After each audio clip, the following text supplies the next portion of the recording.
Hello, hello, ladies and gentlemen. This is your girl Mitzi, and this is Mitzi. Let's think about it. Today we are thinking about self-sabotage. Yes, ladies and gentlemen, that is a thinker, and that is exactly what we will be thinking about today. And luckily for me, I have Brad here who's going to really help us thinking about this in a whole new way. So thank you so much, Brad, for coming onto my show, sharing your time and your perspective with me. Let's go ahead and just dive right in. When you hear the word self-sabotage, what does it make you think about?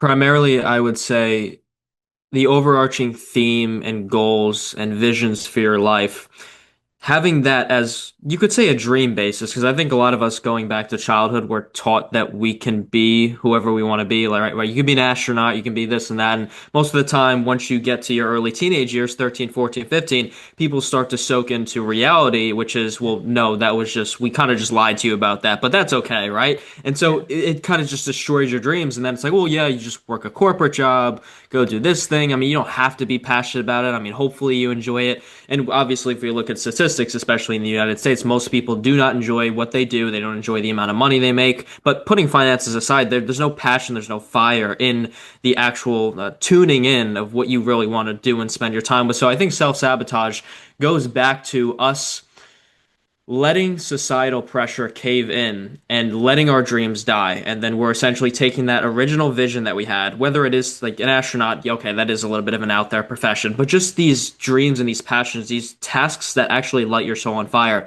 We take that and we say, well, I'm not good enough for that. Or, no one else I know is doing something they love. So that means I must have to go and do X, Y, and Z too. And I think Yeah. that that's really the bulging really overarching theme of the self-sabotage is taking the vision we have that is most likely attainable if we put enough time, effort, and energy into.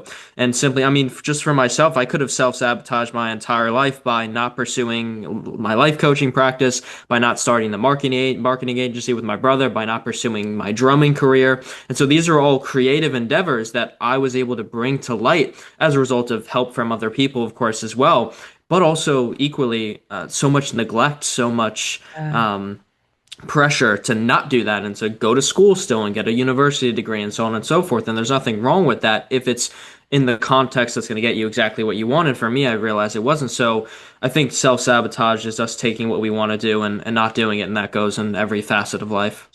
Let's be honest, you really can do that in any area of life, but I love the way that you broke it down and I love the way that you made it real so that people can realize like, wow, we've been doing this for a really long time now since childhood because from a very age, adults were always like push down your dreams to make it more realistic or make it more plausible for them to even comprehend the possibility of just you even obtaining a better life than them because there's some parents out there who can't even fathom their children doing better than them. You know what I mean? And it's a sad truth, but it's a reality that's out there, And then the fact that we have those other parents that just want the best for their child and they support you and they believe you and they'll never sabotage you at all as long as you give them all the love that they want. So it's just like it just depends on like what spectrum that you're in. But the fact of the reality is if you cave into the pressures of just trying to be something to be acceptable in somebody else's eyes, you are only going to sabotage yourself. And it's like one thing I told somebody is that I have to speak whatever truth that it is that I have to speak that is my own, because no matter how somebody else's interprets it, it's double-edged sword. It's either I'm gonna stab me or I'm gonna stab the person, but I'm not gonna stab me. So I rather be honest and be open. And if somebody doesn't receive it, then that's not my problem. That means they have to do some self-healing, self-reflecting, and figure out why that triggered them. But that's not a personal problem. That's their personal problem. You know what I mean? So it's just like we really have to own up to what our life really wants and how we really want to show up into the world and how we really want to accomplish our goals. Because, like you said, you wanted to have this marketing team, you wanted to, be a drummer, you know what I mean, and experience that for yourself. And I had to realize that for my own dreams, I wanted to learn different languages, but I never did. But now, I was like, what's the excuse? Why can't I? So I downloaded Duolingo, I'm learning Italian, I'm learning French. And I'm like, now I'm no longer sabotaging myself saying that I'm not good enough, I'm not smart enough, I'm not this, I'm not that. And I think sometimes it comes down to the truths that we believe. And for you, I mean, do you think that what we tell ourselves has a big play in it? I think it's the only thing that has the play in it. I mean, it's obviously We also have to really analyze our inner critic and understand that most of the words and thought processes and limiting beliefs that are playing out in our mind in our own voice oftentimes actually stemmed and originated from somebody and something outside of you. You've now just internalized it and now you pretend that it's true. And that's the interesting thing about truth is, how do you define truth? What is real and what isn't? And so obviously we can convince ourselves that the truth is that the world is a bad place and that people are out to get us and that I'm just bad at romantic relationships. Nobody can love me, so on and so forth. We convince ourselves. And Yeah, so I don't think that those things are objective truths, but we do create and craft them into reality and we make them more true than they need to be. But see, that's interesting is because the truth, I don't think oftentimes it doesn't care about what you think is positive or negative or your personal interpretation of it. Whatever it is, it stands and it exists no matter how you look at it. And that's why the example you gave of, when I say something that's authentic to me and somebody is triggered by it or somebody gets upset, has a negative reaction or association to it. Yes, there's accountability for us of, okay, maybe our quote unquote authentic expression was something that we genuinely, that wasn't true and we thought, but there's the other thing is like, we're all human beings, and the way we express ourselves is never going to be fully encompassing of doing the best thing for everybody 100% of the time. So, of course, that's where we have to forgive exactly. ourselves as well. But Yeah, yeah, and especially in the context of if somebody else is just getting offended by it, but this is something that you genuinely created as a evidential foundational truth for yourself. I mean, you can't compromise, and that's also the interesting thing about we're often compromising ourselves at the change, yeah, and people don't just do this in like well, there's a few ways people do this. One of them is when you're in a group setting and somebody is talking about a certain concept and five people believe this thing and you believe the other thing, mhm, you shut your mouth because you don't want them to disagree with you. It also yeah, manifests itself in I'm just going to change my tone of voice a little bit because I'm yeah, talking to this person as opposed to that person, or I'm at work mhm, and I'm talking to my best friend. And it's like, what if you can craft an authentic part of you or really discover who that is, connect to it deeply, use that as a foundational basis for all of your conversations, all of the creation in your life, work, relationships, and everything combined. And then you don't have to think, ooh, do I need to kind of act this way about this part? It's just, I'm just going to be whatever I've discovered who I am, who I've created myself to be. And obviously it is in the context of if somebody doesn't like me, screw them, but it's not actively doing that of like, oh, screw them because they don't like me. It's just like, hey, this is exactly who I've crafted myself to be. But of course, then something else we have to watch out for is becoming a little egotistical because that's another yeah, thing, kind of the self-growth community and something that I fell into, which is when I started to develop all these parts of myself, I started to notice that in XYZ area, I was genuinely better than other people, right? I was better at being aware of this thing that was going on and this realm of conversation, this aspect of the psychological communication and yeah, reasoning behind this situation, but I used that to engulf my ego, and then it got other people to not like me, and then I hid behind, oh, it's just because I'm better than them and because they're lower than me, and so on and so forth. But that's also a yeah, dangerous trap to get into because yeah, if we're talking about the context of who's better than who, there's always going to be someone better than you. If you're always playing that game of I need to be better than other people, you never win. You kind of give mhm, yourself a bit of satisfaction because you're always going to find someone that's doing worse than you in a certain area, but it's no exactly. foundational basis for crafting the life for yourself that you truly need for yourself. Oh, I love that. I appreciate you breaking that down and making it clear because there people really need to understand the difference. And that's when we really have to realize that when we go through life, it's to develop context in a certain area, in a certain understanding, so that when we have that understanding, it keeps us humble and it keeps us away from judgment and it keeps us away from that egotistical arrogancy that likes to develop when we learn or we feel powerful or knowledgeable or superior in some type of way. It reminds us at the end of the day, we started with nothing, you know what I mean? We didn't start with this knowledge. So because we didn't start with this knowledge, we should have empathy and compassion for people who still don't and understand that they will get there one day, but we just have to be patient with them and understand that this is just right now. This is okay. Perceive that whatever as whatever you need to perceive it at the moment, but at the end of the day, you will eventually get there. If it's 5 months, 3 years, 5 years, whatever it is, I know that with time, people will eventually learn and grow and evolve. You know what I mean?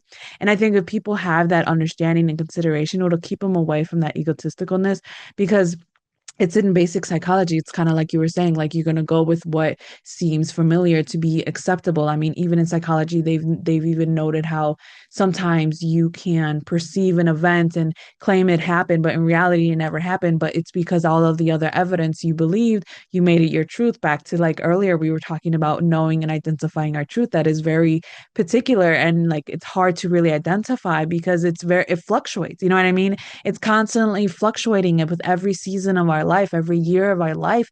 And I think with self-sabotage, we have to recognize that it can come at any moment. You know what I mean? It can come at any season, at any time of our lives, but it comes down to like ourselves, you know what I mean, having that self-respect, having that those boundaries, you know what I mean, understanding that we can have an open mind and knowing where we will have an open mind with certain topics and where we will close ourselves off and the reasons why we close ourselves off. Like we really have to allow ourselves to have this understanding that like there has to be balance, you know what I mean? And I think self-sabotage is on the negative like end of the pendulum or whatever, because you know what I mean, like it's either the highs or the lows. Like either you're egotistical and arrogant and too confident, or you're self-sabotaging yourself and you're downplaying yourself and you don't care about yourself, and it's like this pity party.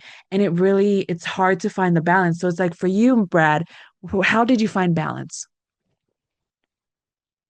I found it in people in reality telling me that I was egotistical and showing me and bringing that awareness to the light so that I can start to shift the way that I communicate certain things, but not entirely so that I compromise who I am. Because actually, one of my clients, I do some Q&A sessions in the group coaching I do. And one of my clients came to me and he asked me like, how do I become like you, Brad, in the context of how do you become so in tune with the authentic part of you that it doesn't really matter anymore of like who likes you and who doesn't. There's people that are incredibly attracted to who you are and what you present, and there's people that absolutely hate you for it. So you're never that's the thing that's kind of really you really got to play with on an individual basis of, Yeah. what am I doing that's triggering other people that I should actually change, and what are the things that I shouldn't change. And a lot of people just simply don't see the world the way that I do it. And look, I mean, when you're an individual, life gets isolating sometimes because most of us, we live in a very individualistic culture. We're all very lonely. We pretend like we all pretend that we're more knowledgeable than we actually are. And, I know Yeah. everything about this area.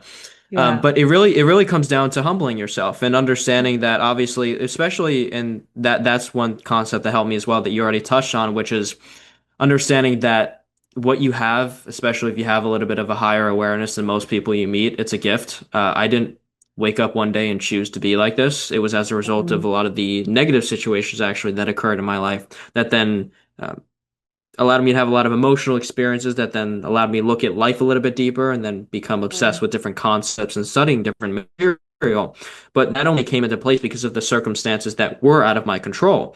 And so I didn't Yeah. choose any of this, at least maybe not in my conscious awareness did I. Yeah. So that's what I'm always trying to remind myself is that, and whoever you are, whatever you believe in, whatever you don't believe in, all of it's a blessing and a curse, because it's even Yeah. if you found the truth and you're the only human being on earth to have found it, it's like, what's the trade-off? Now you connect with nobody, right? And so it's also worth understanding that, do you want to make that trade-off? I like to talk to people about how it's always worth it because you might as well know what the truth is rather than what's BS. But Yeah. for a lot of people, ignorance is bliss. They want to live in the comfort of believing that the world is out to get, because it's a comfortable idea to think that you have no control and you're the victim because, well, of course you're powerless and you can't do anything. So what does that mean? That you don't have to take accountability and that nothing that ever happens to you or to anyone in your relationships is your fault and it's always somebody else's fault. So, it's also interesting because, whether you're, like you were saying, like whether you're egotistical or you're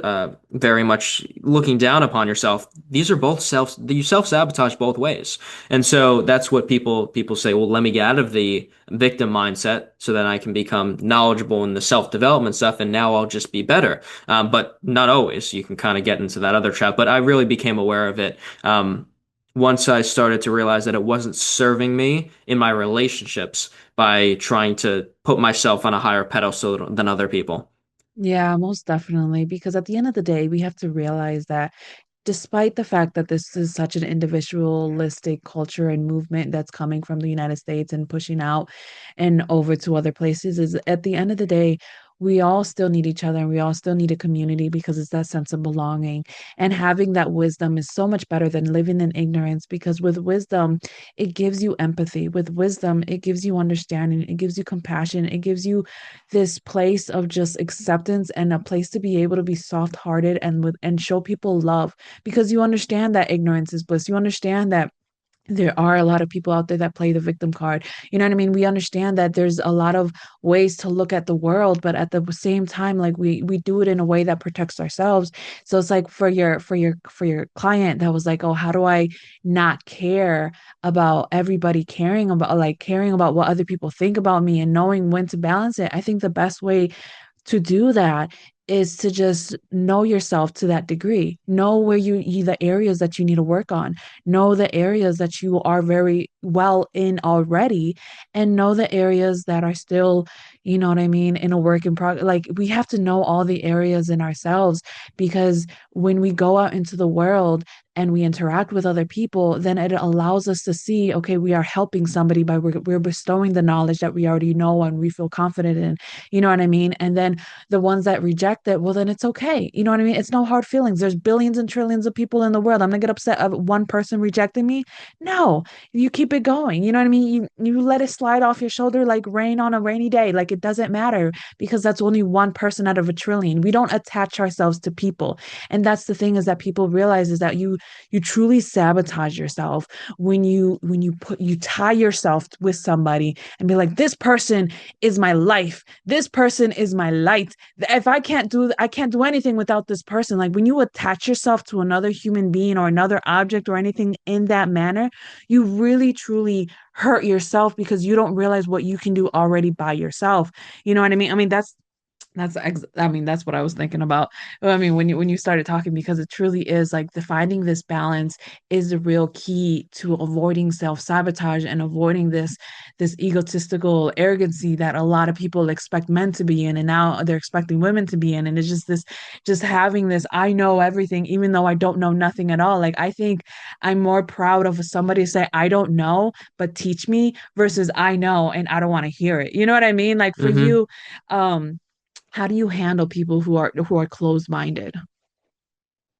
In my personal life and in a potential prospect for a new client, um, I let them be closed-minded because I can't change that about somebody. There's people that are, I don't want to use the word worth letting go of, but it hurts you more to try and play the hero, to try and save somebody, because you end up putting yourself 10 feet down in the hole that they're in and realizing that there's no ladder to climb back out on, and now you're stuck down there Yes. with them. And so that's what I've realized is in all of my past failed friendships and romantic relationships in which I tried to help or save the person, it ended horribly. The people and my coaching practice with the clients that I work, I mean, the people that like they're thrilled to make improvements. They're thrilled to ask questions. They're thrilled to say, "Hey, I'm a little bit confused on how to deal with this. What's your opinion on it? How could I start to navigate this?" It's only the individuals that are willing to lay out and extend their hand to saying like, hey, could you help me out? Could you pull me out of this? And again, it's not like I'm not a fan of like people relying on other people, right? It's not like, okay, I'm your coach, like give me your hand and I'll pull you out. And if I wasn't here, you can't do anything. It's not that. Yeah. It's just about giving you that extra step that maybe you feel like you need at this current moment in time. And we can do that in friendships, in our romantic relationships, in our family relationships. But of course, it's a two-way street. Both individuals need to desire to do this. And so, yeah, I mean, in the realms of, attaching to people, there's a level of unhealthy attachment that, it's interesting because if we're talking about what we perceive to be love, for most people, it's not love at all, and it's simply attachment. So I think attachment and love are very correlated. And I think in order to love, there is attachment involved. Some people in the very spiritual sense would say you can love completely without attachment. I don't I've soaked into that idea a little bit philosophically, and I used to believe it, although I don't anymore. And I've realized that there's actually a healthy level of attachment that you feel physically to someone that is healthy. And of course, it's only healthy when you both feel it and you're both on that same path with the same vision. The problem is obviously we like to, because of our failed romantic experiences, because our poor childhood and our inability to understand what love truly is, how to receive it and how to give it, we start to walk into people's lives and we let people walk into our lives and stay that don't show us what we are showing them. And this is where people pleasing tendencies come in. This is where, I love them so much and they just left me. It's like there's not love if it's not being exchanged. You're just attached to them. And we have to understand that attachment isn't necessarily a bad thing, but it becomes this evil feeling and experience when it's not attached to a greater purpose. And so it's like, okay, in my romantic relationship, we have shared visions, we have shared values, we're reaching towards the same goals. If I was going in this direction, she was going there, it wouldn't work. But we could pretend that it's working. And in fact, that's what most people are doing in all of their relationships. They're pretending it's working when it's not. I've done this plenty of times before. And guess what happens 100% of the time? It ends horribly. And here's the thing, we're all like, I was looking at one of my clients came to me the other day. He's like, I was looking through it in like rose-colored glasses, and it's like, I can't believe I didn't see this. And I challenged him on it, and I said, you did see this. You just ignored it, right? It's like, and I get it. Like we all do these things. It's like you want things to work when you know they're not going to, and we try. We play the hero for not even other people, but for ourselves. And then when it inevitably doesn't work out, we then what? We don't even take accountability for it. We just blame the other person and oh, they were Exactly. manipulative. They did this. They did X, Y, and Z. It's like, well, we got to Yeah. look in the mirror and like, what types of people are you giving your time, energy, effort, and attention to? Yeah. And we should start to project that. And a lot of people have a lot of people's standards aren't really standards at all. Yeah. And also, and of course, there's all the conversation about like, oh, bare minimum, blah, blah, blah. A lot of the ideologies that are being thrown around are very BS because there's no roots behind it. It's just kind of like Yeah. flat. It's just like dirt being flown around. But in Yes. terms of developing actual standards for yourself of like truth, honesty, growth, acceptance, true love, these are things everybody needs to reach for towards the ideal. And don't expect it to be easy because that's why it's the ideal, because it's very challenging. And it takes day after day. And the points that you were making before of how in any season of your life, even when it's going well, all of a sudden that thing can come in, that event can happen, that relationship could kind of take a turn. And then now it seems like you're starting from ground zero. But never let yourself get to feeling like you're not feeling that you're at ground zero. It's okay to feel that, but getting to the point where you convince yourself that you're there or back there where you were 5 years ago isn't true because I mean look at all the growth you've made, look at all the things that have worked out, look at the better financial situation that you're in, better relationship with yourself, whatever the case is. So I think we Yeah. got to give ourselves a little bit more credit, and then of course in our relationships build with people that are actually right for us. But a lot of people, especially the men that I work with, no awareness around the women that they're interacting with. Of oh, I didn't see that this was coming and that she was going to manipulate me like this. It's like that she put it on, she just held it out to you 24/7. You just refuse to look at it, and women do it too. It's like oh, he just he slept with me and then he left. It's like oh. So he just like pretended that he liked you and then you allowed him to get access to you and now he left. It's like, well, maybe you should have waited a little bit longer. Maybe you should have gotten, and here's the thing that the reflection we all need to do. You have to get more in tune with yourself because here's the thing. When you know your foundational ability and what you stand on and stay true to that in all of your relationships and interacting with people, it becomes crystal clear in who's right for you and who isn't. Dating, friendships, co-working relationships, business relationships, they become easy. The second someone does something incongruent, you notice it, you pick up on it, you make a mental note, and if it happens again, you're like, okay, this is an inauthentic person. They have to go. But you need the ability or the desire to do that because Yeah. a lot of people again want to live in ignorance is bliss. It's like I feel so scarcity like nobody's ever going to love me. So the second that somebody comes in and gives me attention, which I Yeah. mistake for love, I'm going to keep them around for as long as humanly possible so I'm not alone forever. And that's how most of us are living Exactly. our lives.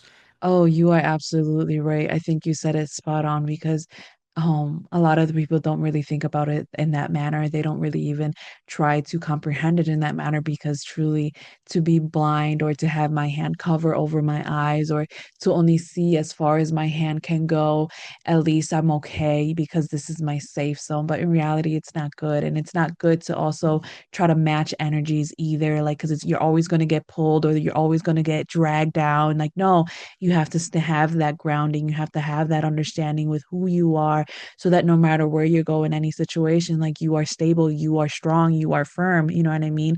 So, yeah, I think those are very valid points. And it sucks because time is catching up to us.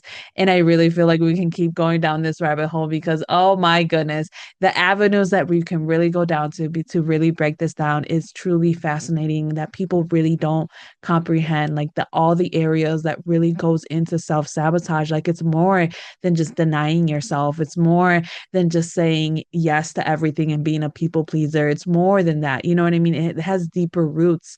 So it's like people really need to think about this. But what can be some lasting words that you can leave us off with to keep on thinking? Really soak into the awareness of every pillar of your life.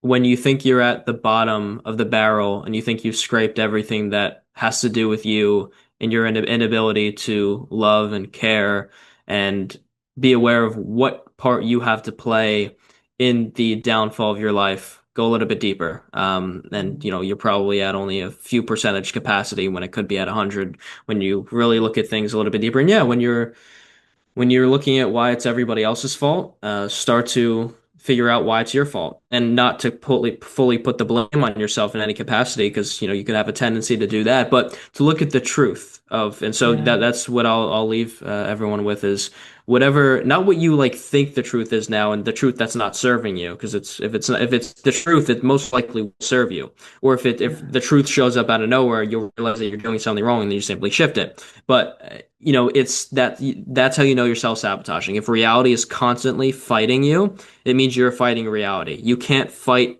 what's true. So accept whatever it is and use that to propel you to get exactly what you want.